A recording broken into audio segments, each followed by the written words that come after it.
So hi, I'm Mrs. Q, and today we're at the Nathan Denison House in 44, Pennsylvania as part of my tour to learn more about my new home.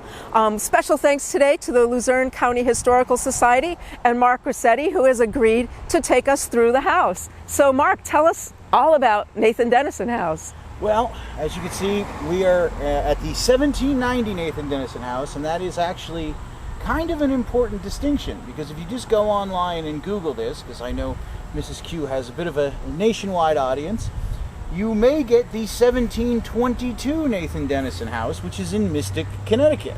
And isn't that interesting that it's in Connecticut, because this part of Pennsylvania, many of you probably don't know, has a very odd connection to Connecticut. Well, this part of Pennsylvania was at the time, and still technically should be, Connecticut. So the colonel, well, of course he wasn't a colonel at the time, but he came from the quote-unquote original Nathan Denison House in Connecticut down to another part of Connecticut and built essentially a copy. The house looks exactly the same as the one in Mystic. It's just, unfortunately, we're not on the rocks overlooking the ocean here like they are up there. But if you're in Mystic, the next time you're there getting some bad pizza, you can actually, go and see a duplicate of this house, just a little bit older. The Yankee-Pennamite disputes, there were 3 actual wars, both before and after the Revolution. There also was a brief period of time when a man named John Franklin tried to create the 14th Commonwealth, the state of Westmoreland, because this area was originally Westmoreland County, Connecticut, because there was more land west of New York. That's a great story. Yeah, it was just literally more land west, Westmoreland. So John Franklin tries to create the state of Westmoreland. He gets tied up with Colonel Ethan Allen, another great Revolutionary War hero. The Green Mountain Boys were actually here for a little while. None of that actually works, and then eventually it does become Pennsylvania, and it does become Luzerne County, named after the French ambassador, the Chevalier de la Luzerne. But there still were court cases, there were lawsuits, there were property disputes. Those didn't get resolved until 1818. Wow, and those, part of the deal, I think, right, was that it would become Pennsylvania, but people like the Denisons could keep their land grant, right? Is that correct? You were allowed, they were honoring all the Connecticut land grants, they were honoring any titles. Colonel Denison was Justice of the Peace, he was a judge, it was a number of different things. And they also basically said, look, we're going to make you your own county, so you'll be able to have Connecticut judges, Connecticut bailiffs, you could sort of rule yourselves, was part of it. And for us today, we have this great house that's part of that disputed time period that Mark is going to show us. So ready to go inside, guys?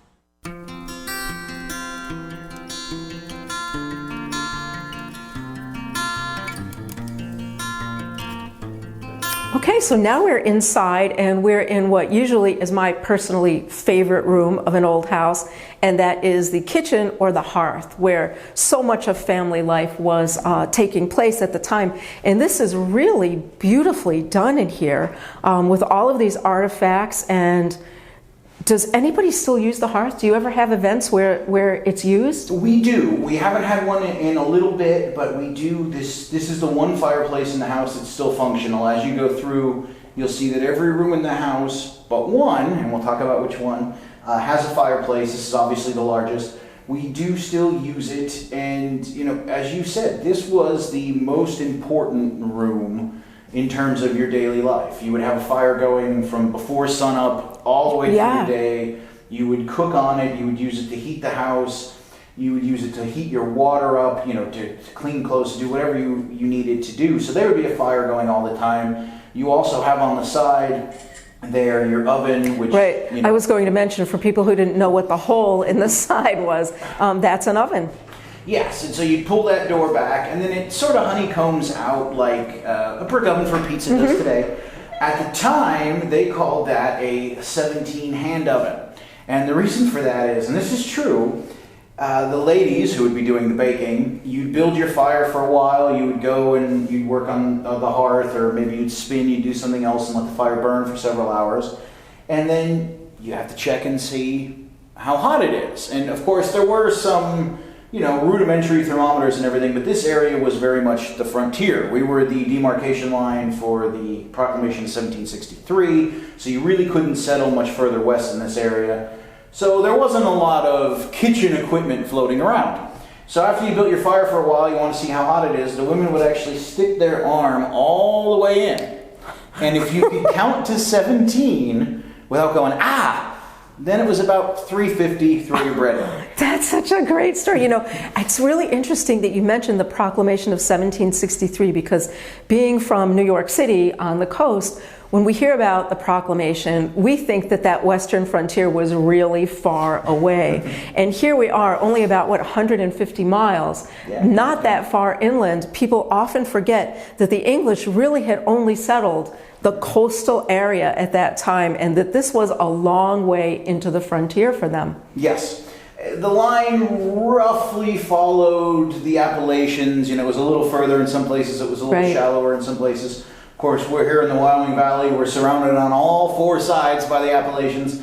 So you could go a little bit further west, and obviously there were different settlements. There was Fort Pitt, which is west of Pittsburgh. But for the most part, that is where the English pretty much said, you know what? No, you're here and then further east, and that's it. The artifacts that are here, which are really outstanding. Well, we're very lucky in that the house post Colonel Denison has a very colorful history. It was a private home for a while, and then in the late 1960s, the state of Pennsylvania actually took it over. The Pennsylvania Historic and Museum Commission, they're still around, and they restored it for the bicentennial of 1976. And then it was a private house museum from 1976 until 2008, and in 2008 we actually were given the house by the state, the Luzerne County Historical Society, and we've been running it from 2008 until now. And you'll see as we go through, you'll notice most of the artifacts have tags in it, because we're actually in the process of the house and the artifacts were actually two separate collections, and as such they were two separate donations from the state. So the artifacts were given to us quite a bit later, so we're in the process of inventorying them all. They look really, really beautiful. And I mentioned when we came in that the bowl of vegetables, the pattern in the bowl, is just like a pattern I saw on Long Island at the Ketchum Inn, which is a little bit older, but I think the tableware is probably from the late 18th century. And if I can find one, we'll stick a picture of that tableware into this video so people can see the similarity in the design in the pottery, which I thought was really interesting. This room is really great, so someone might start the fire, get some food going, sit here and spin for a while. And also people may not understand that the family, other than breakfast, usually didn't sit down and eat a meal together. The food stayed out or stayed on the hearth, and throughout the day, when you had an opportunity, you would eat, because out here on the frontier, we're not in the city, we're on the frontier, and you have to take care of your animals, you have to take care of your crops, and virtually your whole day is meant just for survival, for your family. And especially in this area, we talked about the Susquehanna Company and the Connecticut settlers coming down. This was intended to be a farming community. Colonel Dennison came down from Mystic, that's right on the coast. We talked about how pretty much it was just a coastal area was settled. The coastal soil in mainland Connecticut, very rocky, very sandy. Whereas here we have the Susquehanna River, and nowadays in our modern sensibility, the fact that the river floods is an annoyance. But back then it was considered this great thing because it made the soil very fertile. So this area was settled to be a farming community. So you were, working a good portion of the day. You were clearing timber. This was a very wooded area at the time. And you would just grab a bite to eat when you could. Run in here. And then, of course, at night, when everyone was coming in, this would likely be the room where people would sit as well, because the fire was here if it was winter, and people would then wind down their day in here. But this is a piece you would have from the time, you would have your powder in here, you would use an animal horn, you would fill it, you would load it, from the muzzle, put your bullet down, put your powder down, you have your ramrod, you would use it, and then you can even see the manufacturer's name is on it. The maker's mark's on it. You put a little powder in your pan, then you'd use your piece of flint to fire it off. And because hunting was a major way of life. You had venison, you had rabbits, you had turkey, quail.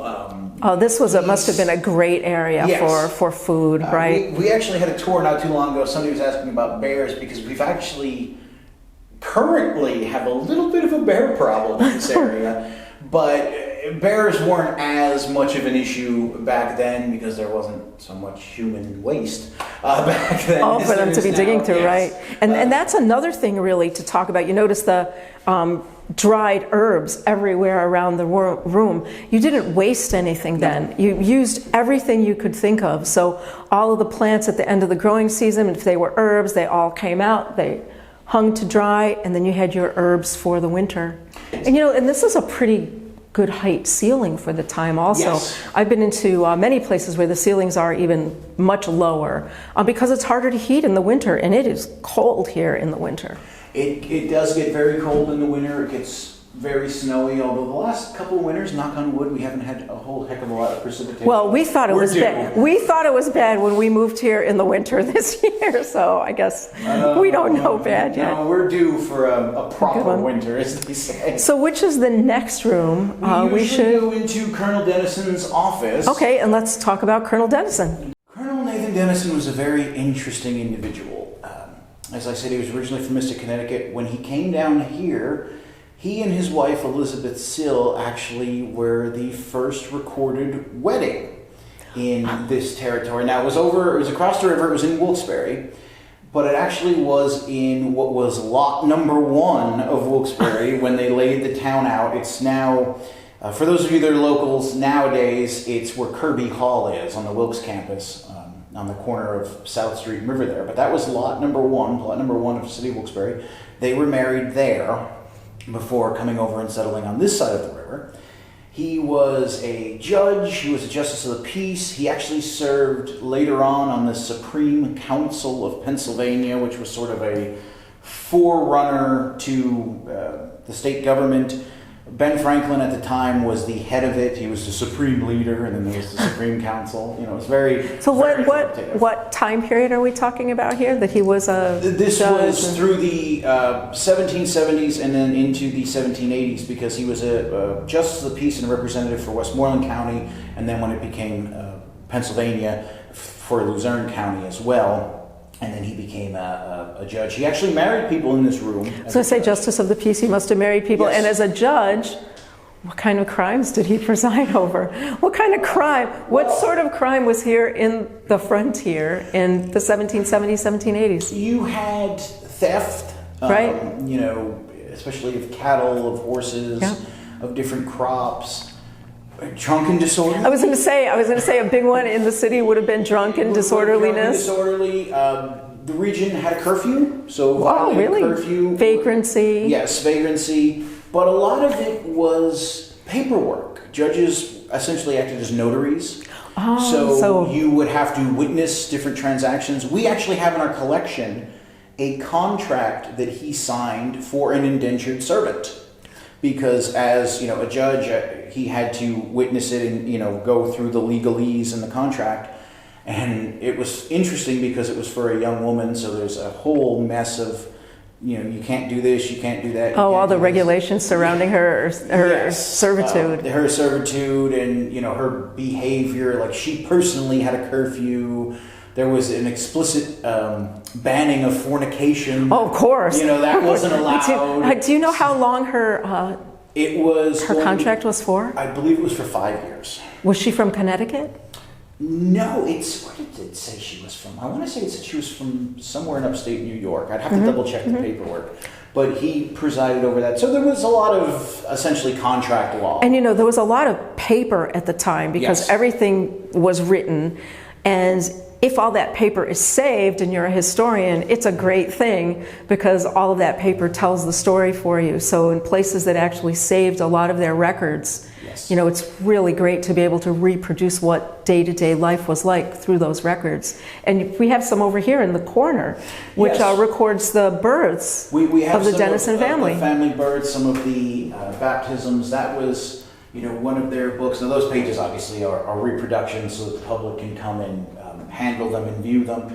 But around here, that was a big thing, was you kept records of your family genealogy, and historians like us are eternally grateful Sure. that they did. Everybody was married, and then Yes. various, depending on your religious affiliation, various things that would go along with that, marriage, births, deaths, and plus I'm sure there must be tons of land documents here as well. There are deeds, there are transactions. There's nothing better than reading old deeds, because the way they surveyed at the time, go to the old oak tree down by the Brown farm. Right. And everybody knew where that was, what it was. And now you look at it, it's all meter perfect. But no, it's you own from here to here. Right.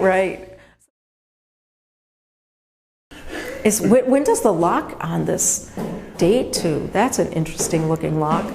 From what I understand, the state kept, they had it remade based off of some drawings and things that they actually had in their records. And then you're able to go out the front. Wow.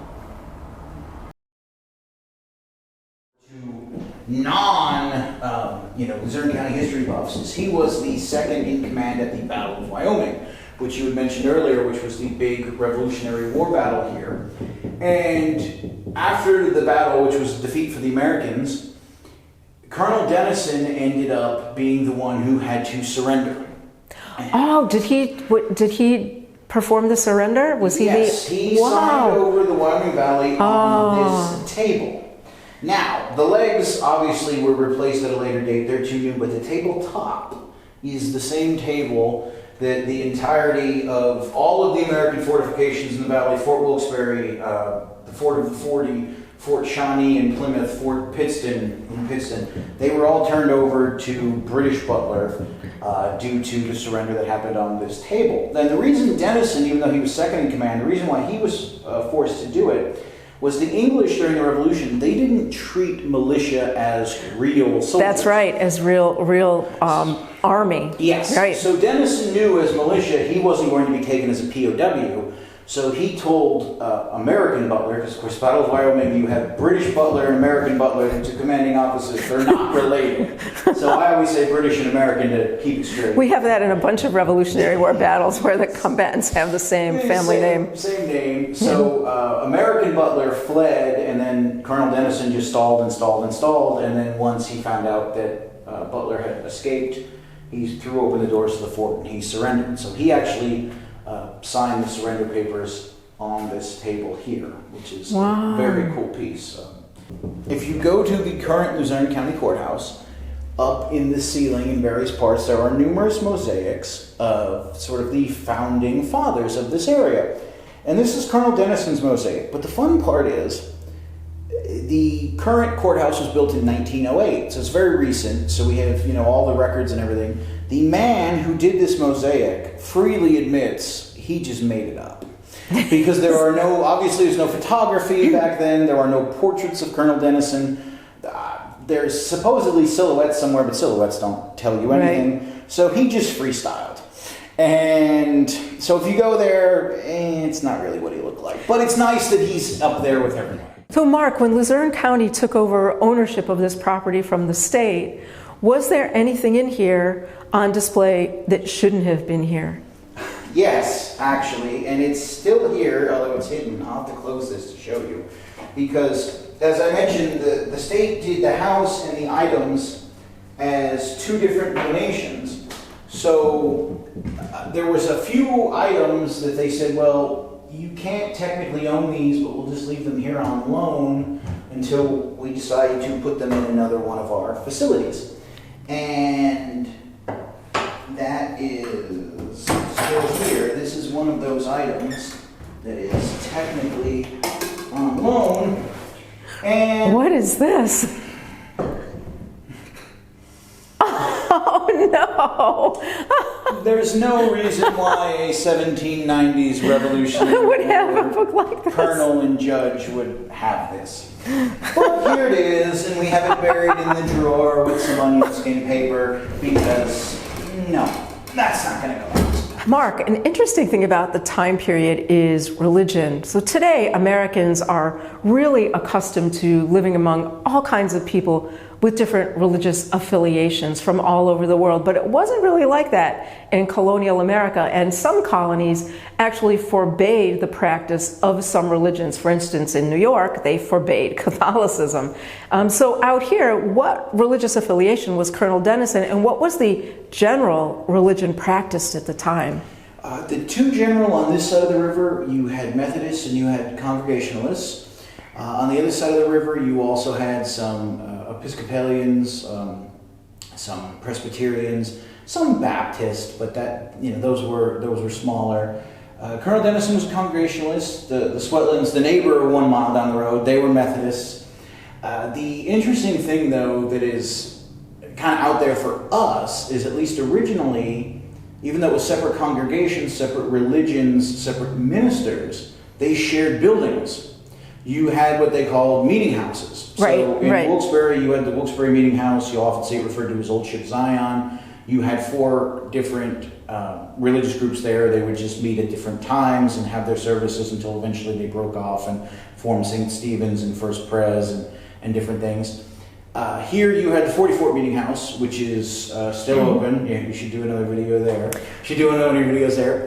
And that was where they originally met until they started spawning off on their own churches. Is that the house next to the cemetery? Yes. Okay. And that was the place of worship in this area. So, regardless if you were Congregationalist, you were Methodist, you were Baptist, for a time you would meet there, and you'd have your own separate minister and your own separate community, but you would get it on this day, and then the Congregationalists would get it on this day, and the Methodists would get it on this day, and so forth. And that was a common thing in this area until the 1820s, 1830s. Then you started to see that your utilitarian room. Oh, and you can see the cabinets, the built-in cabinets. Yes, yeah. you have some built-in storage here. You have a little bit more over there as well. You have 2 tables, one larger, one smaller. Both of them fold and unfold for ease of storage. So when you use them, you would drag them out away from the wall. You would make them as large Oh, this one as well, right? And then when they're done, you fold them back up.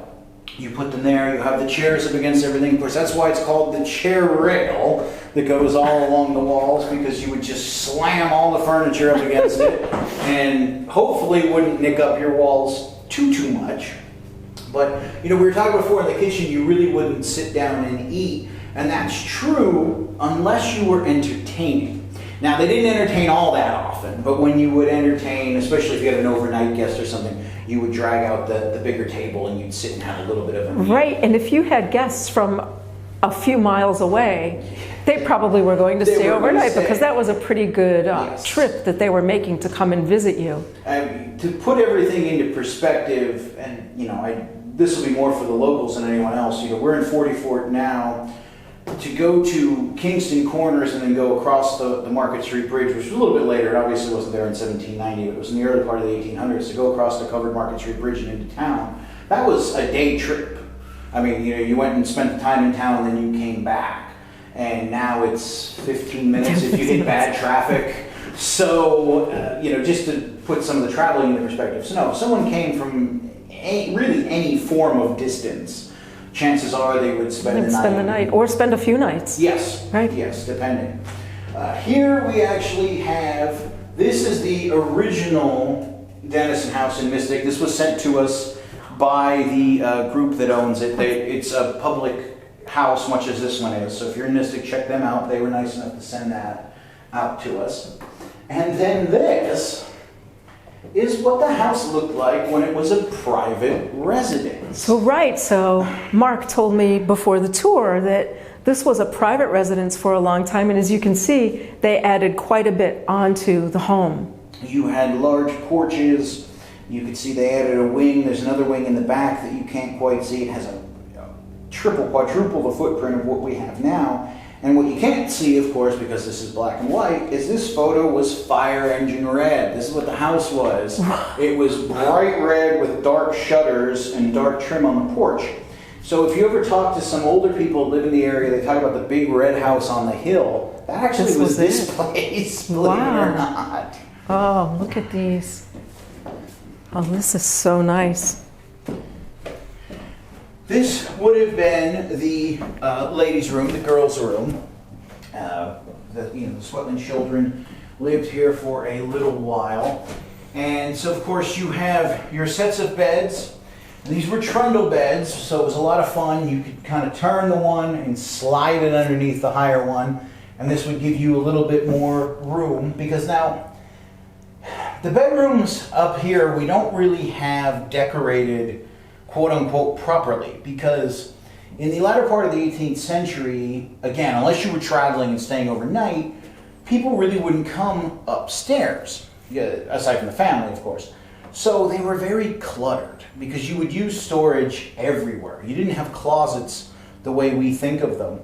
And the furniture would be older and it would be more beat up. I mean, because aside from the beds are going to go in the bedroom, but the rest of the furniture, you would start off by having in a room downstairs. And it would make its way up here as it's not used anymore. As it was more used. So this is a lot cleaner than a bedroom would be typically. You have the fireplace again, feeding into the central chimney. And I'm guessing somewhere up here would have been a wooden plank with the pegs on it for all the clothes. Yes. Because people didn't hang clothes in a closet as we do today. They hung them on pegs. Oh, here's an example in here. As a dressing room. Now, you didn't have closets the way you think of today. Depending on, the time frame in the latter part of the 18th century, women sometimes had sort of a dressing room. Now, it wouldn't be this large. This was set up for people to come in and look at the clothes and everything. But you would have a small area to get ready in. And so we have the peg rack is actually in here, along with a small mirror and a seat. And then we have some layouts of what clothing would look like. And again, the room wouldn't have been set up this way in 1790, but this is just for when we give tours. People can come in and get a more interactive experience. Your regular viewers know there are no bathrooms. That's right. So under the bed is the chamber pot. We also have a small model of what the outhouse would have looked like, because of course there would have been an outhouse on the property. And now Luzerne County was interesting because Luzerne County was one of many places where you did have a glass tax. And so you had to pay taxes. Now in Luzerne County, from what I gather looking at the bills, you paid by the window. Some places you actually had to pay by the pane. Right. But in here, from the way it reads anyway, it looks like it was by window. And this house has a lot of windows. This house has a lot of windows, so it would have been very expensive. But of course, so it tells you they had the wealth to be able to pay the tax on the windows. So that tells us a little bit more about them. Yes. They had both the pot to you-know-what in and the window to... And we notice the ceiling is lower up here too. The ceiling is lower because, again, you wouldn't be entertaining up here. Right. Usually. This is just private family space up here. And so you might see all the kids' toys spread out around here. Yes, it would be... any sewing that might be going on might be... A realtor would call this lived in. Right. At the time. Oh, this is nice. This obviously would be the Colonel's bedroom. Yeah. And... now, it's interesting in that it's quite a bit smaller than the girls' room. You have another fireplace, again, quite a bit smaller. The canopy bed dominates the room, and the canopy bed is one of those interesting things. We were just talking about how they had some windows. They obviously had a little bit of money for the time. If you were even what we would call today upper middle class, much less wealthy, this is something you would invest in.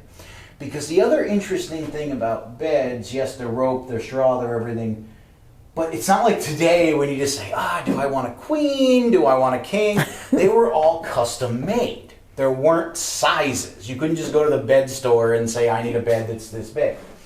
So obviously this one would cost quite a bit more money because you have your 4 posts, you have your big canopy. You can untie the curtains and actually close everything. So you get a little bit of privacy. You also trap in some of the heat. And this is something that anyone that had a little bit of wealth, you would spend the money on because, one, it's expensive. It's a little bit of a vanity piece, but it is very functional and it's very useful. Yeah, it's interesting to see this here because the The other place I've seen this is at John Jay's home, and of course John Jay was immensely wealthy. Yes. So this is the first place I've seen this that hasn't been, one of those big, wealthy merchant landowning families. At least around here, this would be your Porsche. When you had your midlife crisis, you'd buy a four-poster canopy bed, instead of a Porsche or something. So you would have that. This one we have just a little bit more lived in. You have a buckskin overcoat, you have a sword because Colonel Denison would have been an officer. Of course, even in this area, even at the time, infant mortality rate was high. Right. So you're going to want to keep the children very close. You don't have baby monitors back then. No. So you just keep the baby in the room with you. So you'd have a cradle. And a lot of the legs, and this was well into the 19th century, a lot of the legs actually you could use just with your foot, so you could be doing something else and rocking the baby while you're working on something else. So this is interesting to see. So some frontier wear. Yes. Right? I like to tell school groups when we do it, this area was the Wild West long before the Wild West. And sure. You don't think of it, but it kind of was. You have a little bit of a bathroom area there. The basin, a wash basin. You could shave. Just a ball of hard soap, no shaving cream, no gel, no aftershave or anything like that. Just soap and water that hopefully has stayed warm. If you've heated it up over the fire enough, hopefully it stayed warm. And that was a mirror, obviously. It's and what aged, but most people, I don't know if people watching have noticed what there is not a bathtub. No, there is not.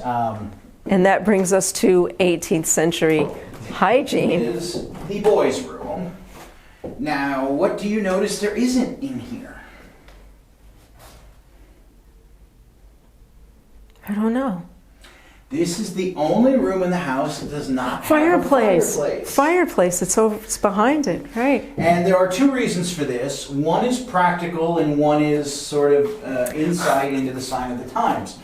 Now, it's very easy to get crossed up in this house, but we have rotated down. We are actually above where we started. Above the kitchen. The kitchen has the largest fireplace. So it's going to be very warm beneath us. Heat rises.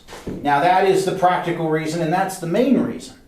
The other reason was, this is the boys' room. You're going to be men. You have to deal with it. A little bit of cold isn't going to hurt you. And look, they have their little bed warmer. They have their bed warmer here. You would certainly get a bed warmer. You would certainly have a decent amount of blankets, depending on what time of year it is. You could rotate those on and off.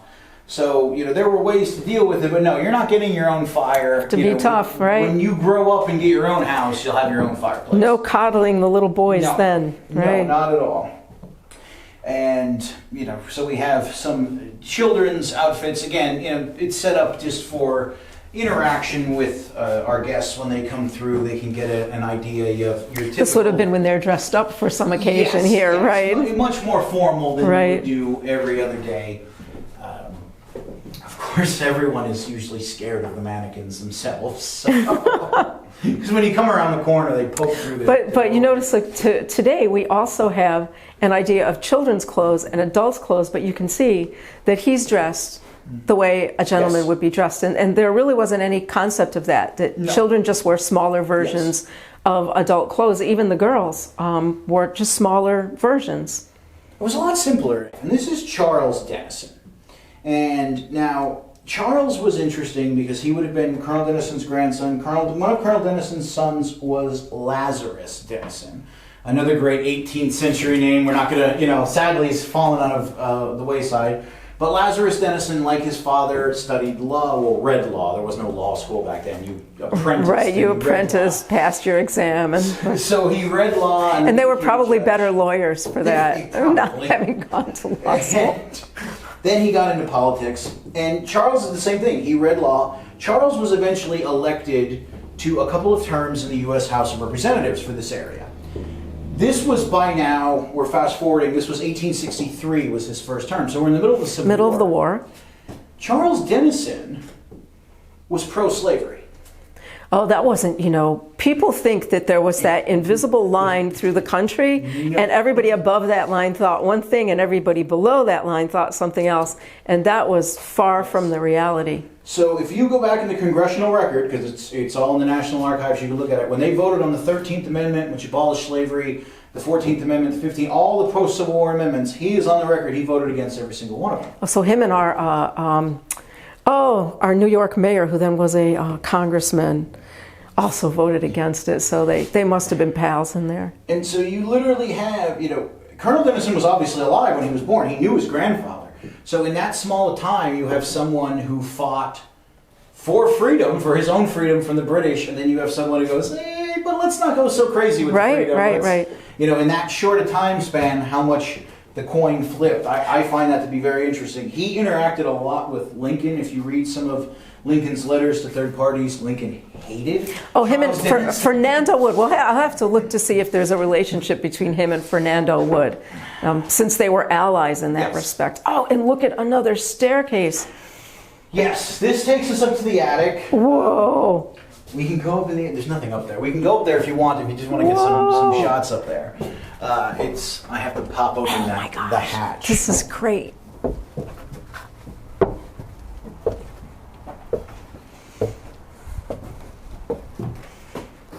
Wow, it was hot. Oh, it's hot up here. Wow.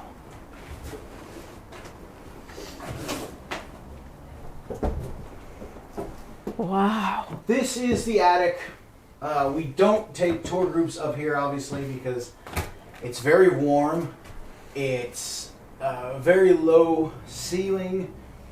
There's nothing up here. This would have just been for storage. But also, all of the nails for the roof are exposed. Look at this. Now you do see some light fixtures and things up here. The house itself doesn't have electricity. At some point in the 70s or the 80s, the state tried to put utility lighting up here, but it doesn't work. So you have like 2 or 3 just dead fixtures up here because there's no electricity in the house. There's no water. There's no anything.